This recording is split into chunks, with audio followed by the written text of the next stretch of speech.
Rebonjour à tous. Je vous propose de faire une petite respiration, pas sous l'eau, un petit pas de côté et parler sport dans la tech aujourd'hui. Maintenant, on prononcera sans doute, j'en suis certain, le mot souveraineté une fois dans l'échange. Mais le thème de cette table ronde, sport tech et innovation et performance, pardon, à 2 jours de l'ouverture des Jeux Olympiques de Milan-Cortina. On a invité un champion olympique. Je vous demande de réapplaudir, si vous l'avez déjà fait, Alain Bernard, l'un des plus beaux palmarès du sport français. C'est un champion marseillais. Je le disais, un des plus beaux palmarès du sport français, champion olympique du 100 mètres nage libre, le premier champion olympique français. Le temps, c'est C'était en 47 secondes 21 centièmes. Voilà. Impressionnant. Mais c'était il y a longtemps. Merci beaucoup d'être avec nous sur Tech Fest. Avec vous, Pascal Seguin, directeur général adjoint de la société Vogo, qui est installée à quelques kilomètres de Grenoble. Manuel Cellier, fondateur et PDG, CEO d'Aeroscale, et vous nous en direz un peu plus dans quelques instants. Et Jean-François Clapaz, entrepreneur et aussi vice-président de la communauté de communes du Grésivaudan. Pour ceux qui ne connaissent pas, le Grésivaudan, c'est le territoire entre ici et Chambéry. Grosso modo, c'est ça. La Silicon Valley française, on y va carrément, très bien. Le sport aujourd'hui est évidemment pas à l'abri, oui, pas à l'abri, je ne sais pas si c'est le bon terme, mais est très connecté à la tech. On va en parler pendant un peu plus d'une demi-heure. Alain, peut-être pour commencer avec vous, comment la tech a transformé vos résultats? Comment elle a permis, j'allais parler de micro-gains, mais c'est des micro-gains qui permettent peut-être d'avoir une médaille d'or? Oui, alors moi je viens, comme j'ai nagé il y a quand même très longtemps, en fait, je n'avais pas encore accès à tout ce qu'on peut avoir aujourd'hui en termes d'analyse, de data, pour optimiser la performance. Et je vous partagerai une petite anecdote très sympa tout à l'heure sur le fait de transformer finalement entre une image et un geste les quelques centièmes qui m'ont permis de franchir la dernière marche du haut niveau. Avant d'arriver à franchir cette dernière marche de haut niveau, il y a quand même beaucoup d'investissement, beaucoup de travail, beaucoup de rigueur et de régularité à appliquer.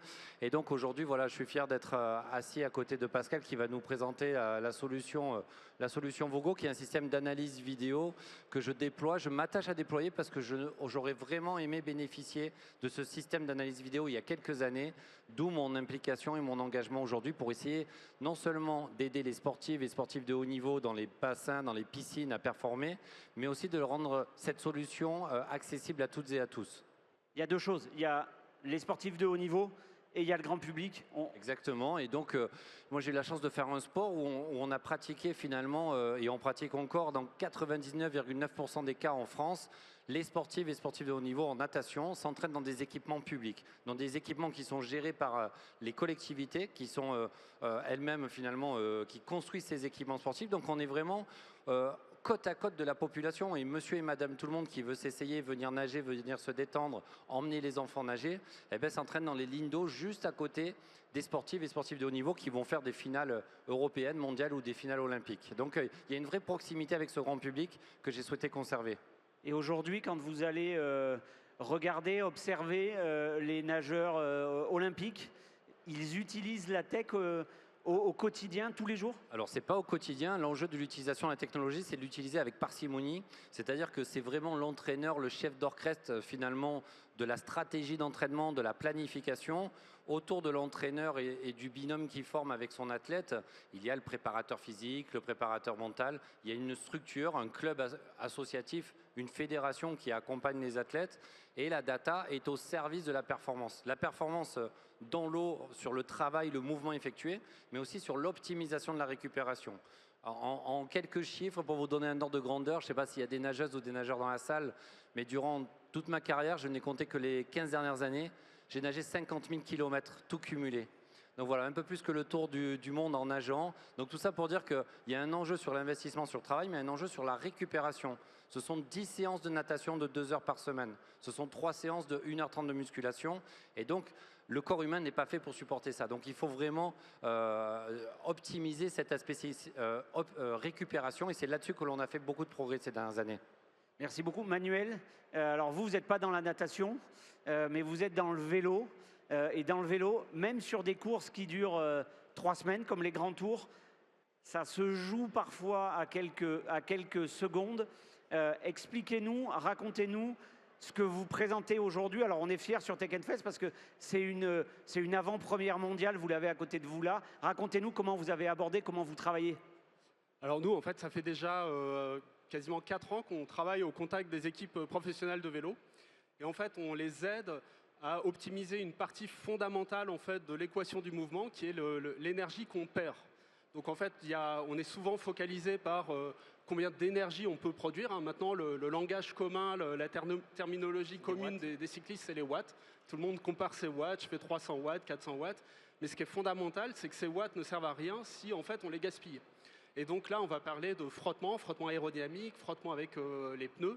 Et donc tout ça, aujourd'hui, il n'y avait que des infrastructures de laboratoire qui permettaient de les quantifier. Et donc nous, ce qu'on a fait, c'est que ça fait 4 ans en fait, qu'on travaille avec les pros pour leur quantifier ces données. Et aujourd'hui, on a rassemblé l'ensemble de cette expérience dans ce produit qui est le Wasted Watt Tracker et qui permet donc de traquer ces watts perdus en direct sur son vélo. Vous mettez le laboratoire sur la route ? On met tout à fait le laboratoire sur la route. Donc on a vraiment une donnée très fine, très temps réel de combien de watts on perd. Donc jusqu'à présent, le cycliste savait combien de watts il produisait et maintenant il sait exactement combien il perd et il peut faire des choix de position, de matériel, de stratégie de placement avec cette donnée-là. Et c'est une donnée absolument fondamentale. Aujourd'hui, il n'y a plus aucun vélo qui se vend qui ne revendique pas des performances aérodynamiques particulières. Et donc, on adresse ce besoin de pouvoir quantifier cette donnée et de l'avoir le plus près possible du cycliste, le plus temps réel. Quoi. Alain, Pascal, Manuel a parlé de temps réel. La tech permet aujourd'hui de donner ce temps, la mesure en temps réel. C'est ça qui est un game changer ? Exactement, l'enjeu c'est d'avoir la donnée pour mettre en corrélation finalement la sensation que le sportif ou la sportive va effectuer avec l'effort fourni et pour mesurer l'efficience, l'efficacité. Quand on est dans quelque chose de très fin, de très précis, où tout va se jouer à quelques parfois centièmes de seconde, eh bien, il faut mettre toutes les chances de son côté pour avoir une chance d'atteindre cet objectif. Et pour ça, la data va nous aider à mettre en corrélation finalement notre sensation avec l'efficacité du mouvement. Pascal, vous accompagnez les athlètes comme Alain sur ce temps réel. Il y a aussi un aspect qui est important, c'est l'arbitrage que permet la nouvelle technologie. Donc on vient sur une notion d'équité finalement. Oui, c'est ça. Nous, Vogo, vous nous connaissez peut-être sans le savoir. Si vous avez regardé les derniers championnats d'Europe de hand, les arbitres, par exemple, utilisaient de l'assistance à l'arbitrage vidéo. C'était la société Vogo. Les systèmes de communication entre arbitres, c'était la société Vogo. Si vous regardez un match de foot à la télé, dans 80% des cas, les arbitres utilisent les systèmes Vogo, audio ou vidéo. Et on peut parler d'arbitrage et de performance sportive. L'enjeu elle-même, c'est comment la tech, de manière transparente, non intrusive, va pouvoir aider à l'amélioration sportive. Et comment la tech va pouvoir réunir les athlètes, les arbitres, les médecins, on y reviendra peut-être après, pour finalement analyser les données non perceptibles à l'œil ou non audibles pour être capable d'accompagner les coachs, les éducateurs, les arbitres de manière presque transparente. Moins on parle de nous, mieux c'est, parce que ça veut dire qu'on participe peut-être un tout petit peu à notre niveau à cette performance sportive. Et donc nous, on est là pour être au service des sportifs. Et Alain en est le bon exemple, je le remercie. Ça fait 7 ans qu'il est aux côtés de Vogo et qui nous aide un tout petit peu à comprendre un peu mieux la natation et qui font qu'aujourd'hui, petite annonce, notre président était à la Fédération française de natation et on vient de signer un contrat de plusieurs années avec la fédération sur l'assistance à l'arbitrage et l'amélioration de la performance sportive. Vous le soulignez, Alain vous accompagne depuis un certain nombre d'années et Emmanuel, je vous interrogerai là-dessus aussi. Ce lien entre l'entreprise qui porte la techno, qui est capable de la développer, et le sportif qui est tous les jours sur son vélo, qui est tous les jours dans la piscine. ce lien-là, il est plus qu'essentiel. On ne peut pas faire un bon produit si on n'a pas les bons retours des sportifs. Les sportifs, vous pouvez leur parler librement? Bah, c'est tout l'enjeu.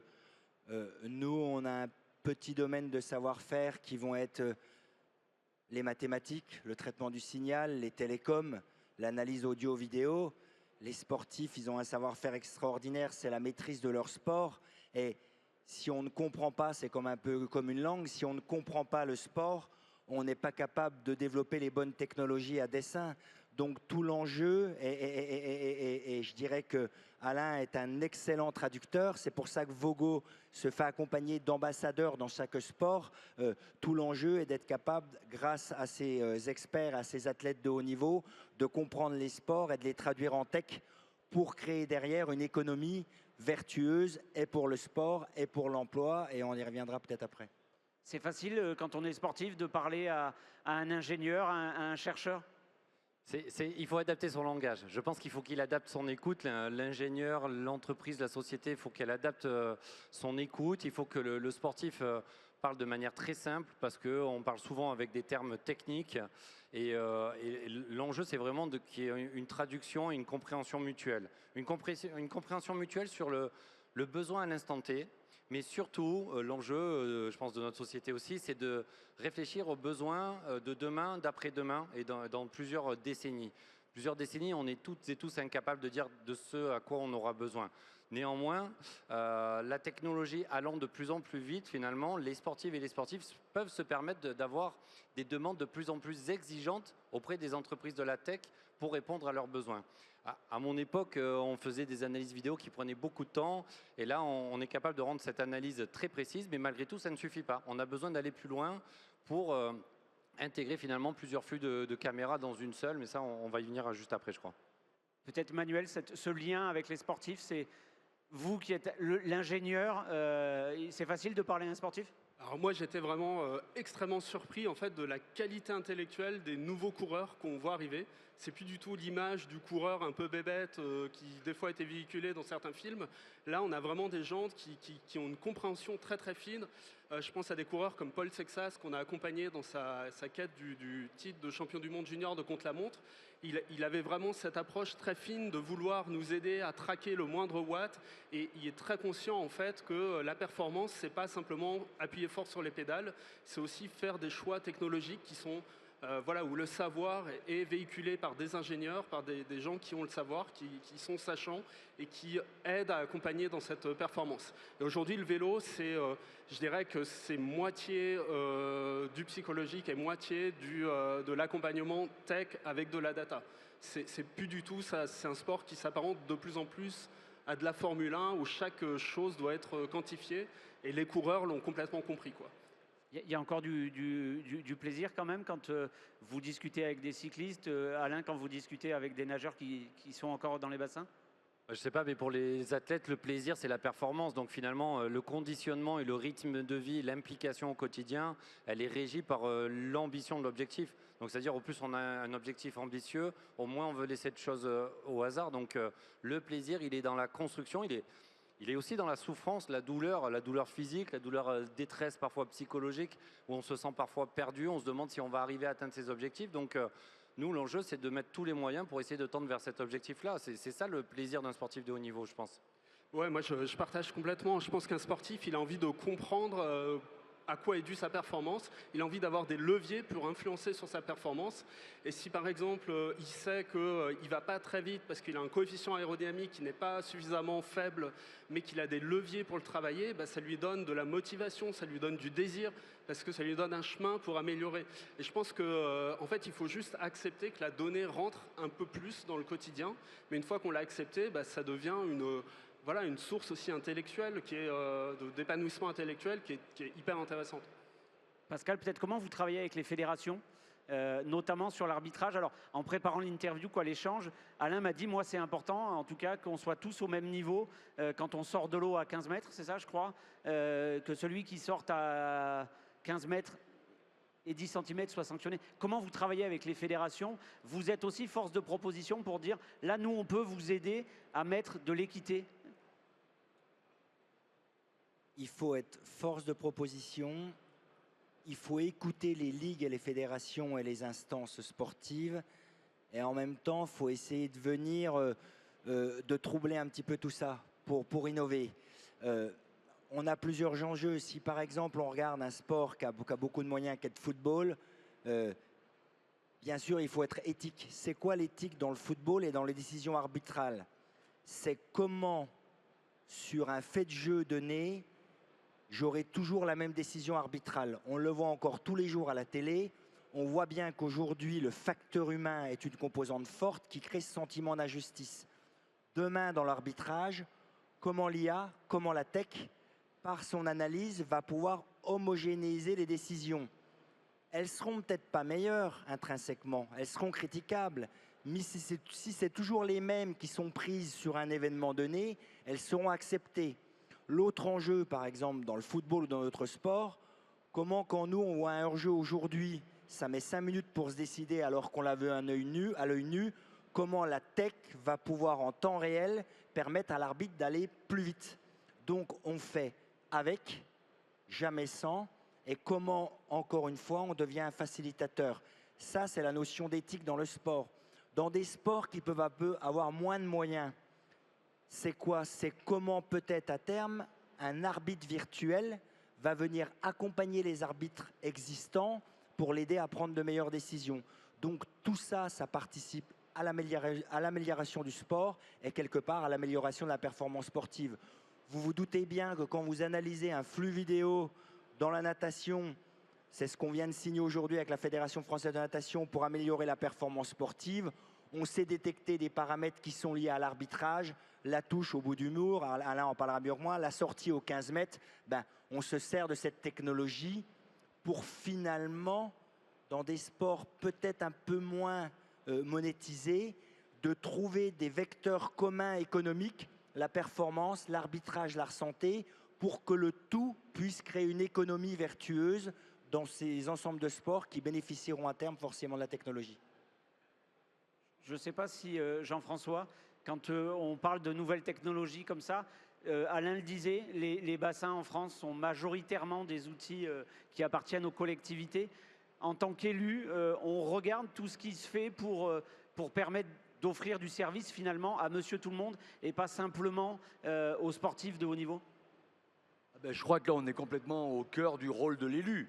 C'est d'être au service d'abord de l'intérêt général. Donc au regard des relations qu'on peut avoir dans différents sports avec les athlètes qui les pratiquent, ça nous permet de proposer des équipements qui soient plus efficients, mais toujours quand même avec l'objectif, évidemment, comme le disait Alain, de mixer la proximité entre nos athlètes de haut niveau et notre grand public, les utilisateurs de bassins et les nageurs de compétition, mais pour arriver quand même à toujours avoir comme objectif l'intérêt général. Mais l'intérêt général, alors ce n'est pas la somme des intérêts particuliers, mais l'addition du besoin des sportifs de haut niveau et de la population, c'est un moyen de répondre parfaitement à la demande de la population.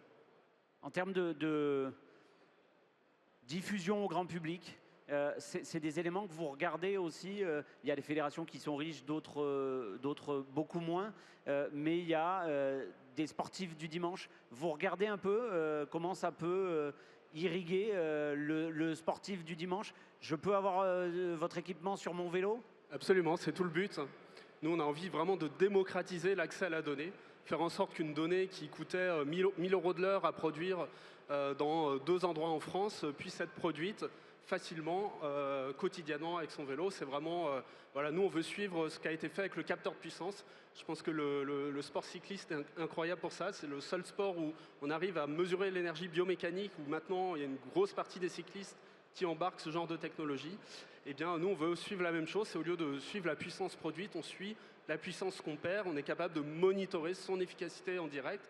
Et oui, il n'y a pas de raison que le cycliste qui achète de l'équipement en performance ne soit pas féru de ce genre de technologie. Vous voulez réagir? Oui. Oui, pareil. En fait, moi, je pense, j'ai envie de passer quelques images parce qu'on avait préparé des images pour montrer qu'il y a un enjeu de sportifs de haut niveau, mais aussi de démocratisation. Je disais en introduction que Il y a un enjeu pour le sport de haut niveau, mais il y a un enjeu pour monsieur et madame tout le monde. Les piscines, en fait, c'est l'un des rares des équipements qui permet de réunir 100% de la pyramide des âges. On y va avant même de savoir nager, on y va jusqu'au 3e âge et après pour faire du sport, pour être en bonne santé, pour apprendre à nager, éviter de se noyer. C'est l'une des causes d'un combat dans lequel je me suis engagé. Et puis, dans cet espace-là, il faut répondre à différents publics, dont les sportifs de haut niveau. Et donc, en 2 mots, la solution Vogo, donc on va passer très vite pour vous montrer à quoi ça ressemble. En fait, on a sédentarisé un kit mobile en fait, dans les bassins en mettant des caméras sous l'eau pour permettre à des nageurs de se voir nager.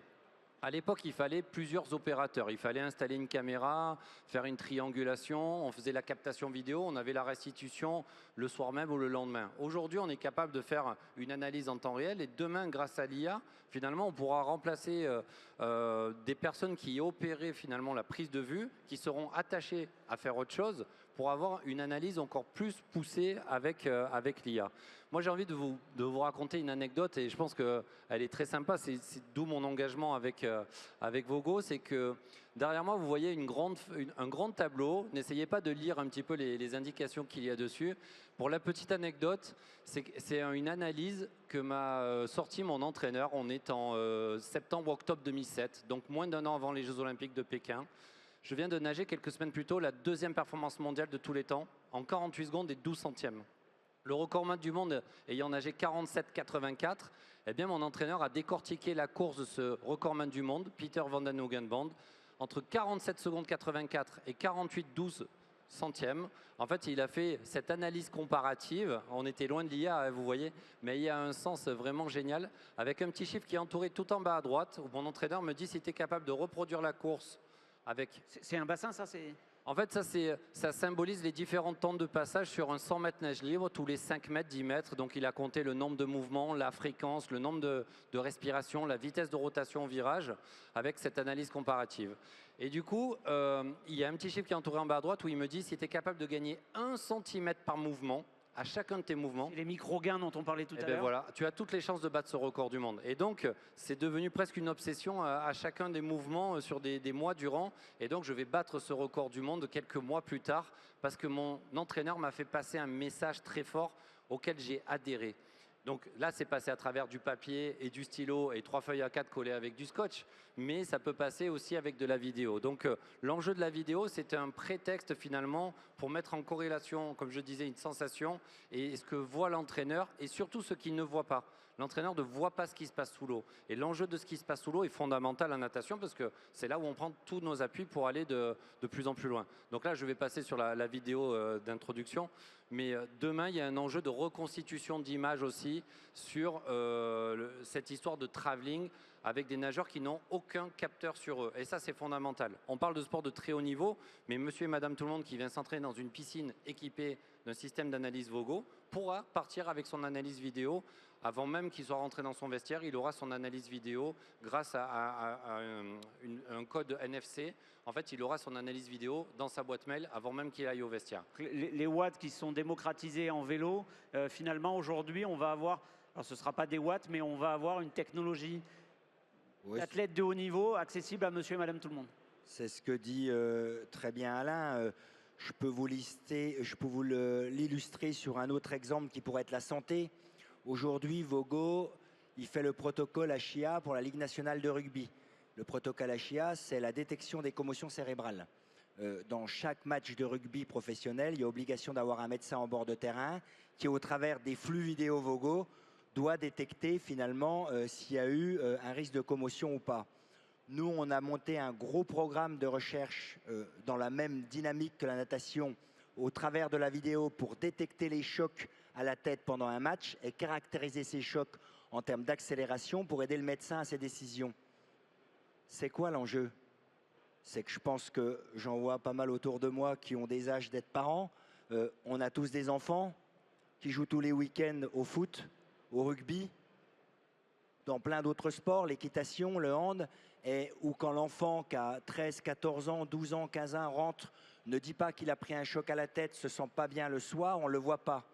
Si demain, avec les collectivités qui auront équipé les stades de caméras, on arrive à envoyer une alerte aux parents, un petit clipping qui va être de dire votre enfant, parce qu'il a signé une licence, il a eu un choc aujourd'hui pendant son match, s'il ne se sent pas bien quand vous allez aux urgences, vous amenez l'image du choc et vous aurez l'intensité. C'est sûr que c'est un enjeu de santé publique. Il y a 5 millions de jeunes et de moins jeunes concernés tous les week-ends. Et derrière ça, il y a une massification de la tech qui aujourd'hui concerne les professionnels, mais de manière certaine qui arrivera dans le grand public pour des raisons de performance personnelle, parce que même l'amateur va progresser, mais aussi pour des raisons de santé. Cet aspect santé, c'est essentiel d'y participer finalement, Alain, à sa juste valeur, mais d'y participer. Bien sûr, la santé, c'est ce qui nous permet de bouger et de faire tout ce qu'on fait chaque jour dans nos vies respectives. Et l'aspect santé, pour parler encore une fois du secteur que je connais, c'est dans le secteur des piscines, c'est la qualité de l'eau et la qualité de l'air. Il faut savoir qu'une piscine, c'est extrêmement énergivore. Et ce qui consomme beaucoup cette énergie, c'est la filtration de l'eau et la filtration de l'air. Il faut savoir que la filtration de l'eau, il y a des normes à respecter sur la qualité de l'eau. Et si vous arrivez à 8 h du matin ou à 18 h, normalement, vous devez avoir une eau qui devrait rester dans la même qualité avec des plages de tolérance relativement exigeantes imposées par l'ARS. Et c'est là où finalement, Vogo s'inscrit aussi, en plus de l'analyse vidéo, Vogo peut fournir des éléments de fréquentation du bassin au système de filtration de la piscine. Comment ça fonctionne? C'est-à-dire que quand l'eau déborde de la piscine municipale, ça passe dans des tuyaux et il y a des capteurs qui vont mesurer la dégradation de l'eau. Et donc, si on est capable de fournir en amont le nombre de personnes en instantané dans le bassin pour anticiper ce dosage de chlore qui, par ailleurs, finalement, enclenche des maladies respiratoires. Il faut savoir que moi, l'asthme, j'ai décelé un asthme d'effort. On m'a décelé un asthme d'effort à cause d'une surexposition au trichloramine quand j'avais 15 ans. Donc, j'y suis extrêmement sensibilisé. Et donc, on est capable de fournir des images et des données statistiques à des opérateurs qui vont emmener du chlore dans les piscines. Donc ça, c'est un enjeu. C'est peut-être moins de consommation aussi, c'est très énergivore les piscines, Jean-François, je ne me trompe pas. Ça peut être des outils pour vous très intéressants pour baisser la consommation, la facture énergétique de vos équipements. C'est extrêmement énergivore, c'est l'équipement public qui coûte le plus cher et qui ne se rentabilise jamais une piscine. J'ai quand même 2 chefs d'entreprise et un élu, j'avais dit qu'on parlerait un peu souveraineté. Qu'est-ce qu'il faut aujourd'hui pour faire émerger les champions de la Sporttech de demain sur notre territoire? Manuel, peut-être Moi, je dirais que nous, on est porteurs de technologie, mais c'est une technologie à portée B2C. Et j'avoue que c'est un peu dur dans l'écosystème grenoblois, parce qu'on est très branché B2B, techno issues de laboratoire. Nous, on a développé notre propre techno. Et c'est vrai que des fois, je dirais qu'il faut aussi... voilà, alors on a la chance d'avoir cet univers grenoblois où il y a plein d'ingénieurs, plein de techs, c'est génial pour aller chercher des compétences. Mais il faut aussi accompagner et avoir des ambitions hautes dans le B2C. Je veux dire, le B2B, c'est un faux business. À la fin, il y a toujours un si.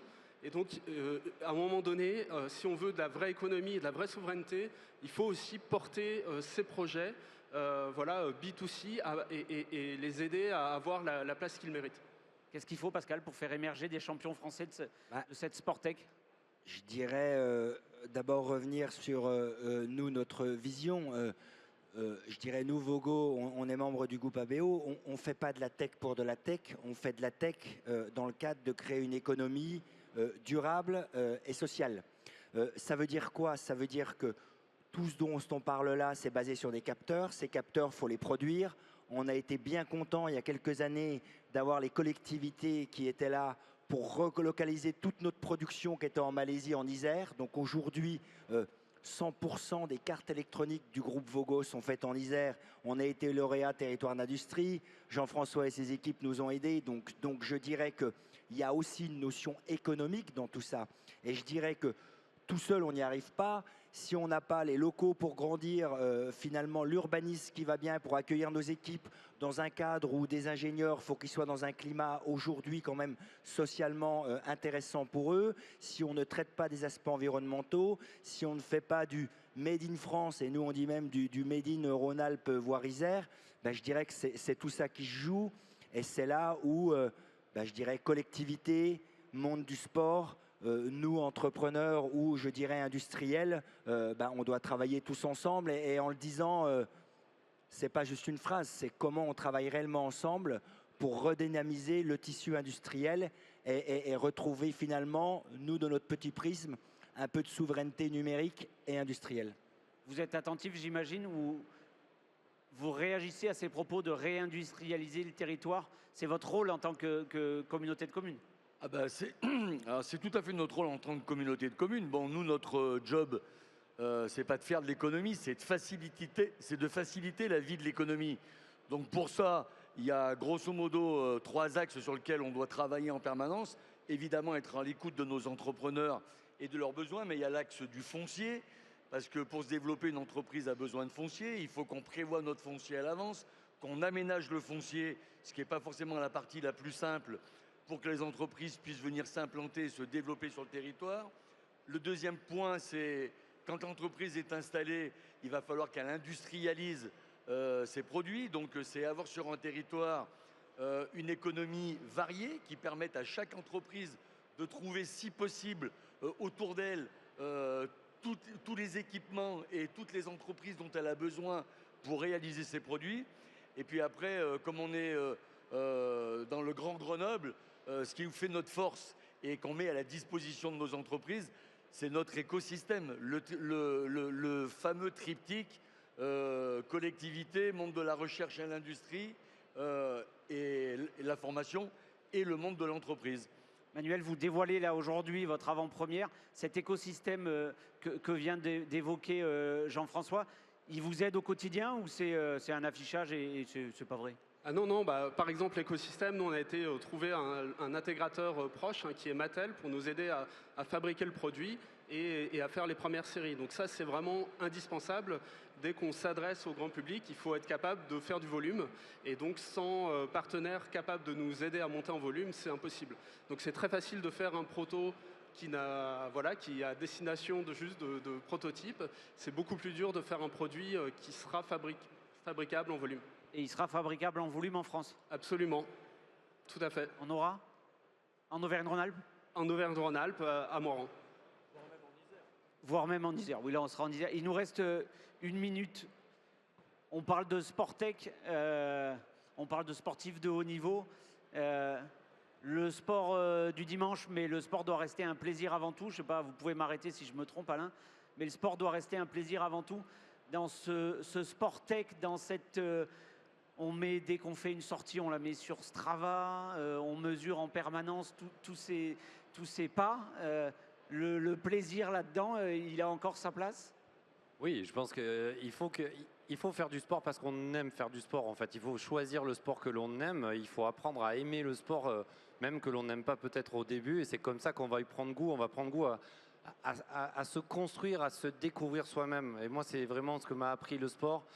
Durant toute ma vie, ça m'a permis de faire le tour du monde, et pas uniquement en nageant, de rencontrer d'autres cultures, de rencontrer énormément de personnes. Donc, ça m'a permis de devenir celui dont je rêvais toujours d'être, et pas dans la facilité, dans la difficulté. Donc voilà, faire quelque chose que l'on aime, que l'on publie sur les réseaux ou pas, avec du Strava ou autre application, ça, on est libre de le faire, de l'allumer ou de l'éteindre. Voilà. Mais il faut le faire avec envie.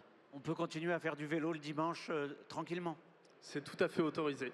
Mais on a le droit de prendre du plaisir, à analyser ses watts à la fin de la sortie. C'est aussi ça le vélo, quoi. Merci beaucoup à tous les 4 d'être venus sur la scène de Tech Fest. Bonne continuation avec la fédération. Vous nagez encore Non, mais c'est comme le vélo, ça se perd pas. En principe, quand on sait nager une fois, on sait nager tout le temps. Merci beaucoup. Merci à tous les 4. Merci à vous de nous avoir écoutés.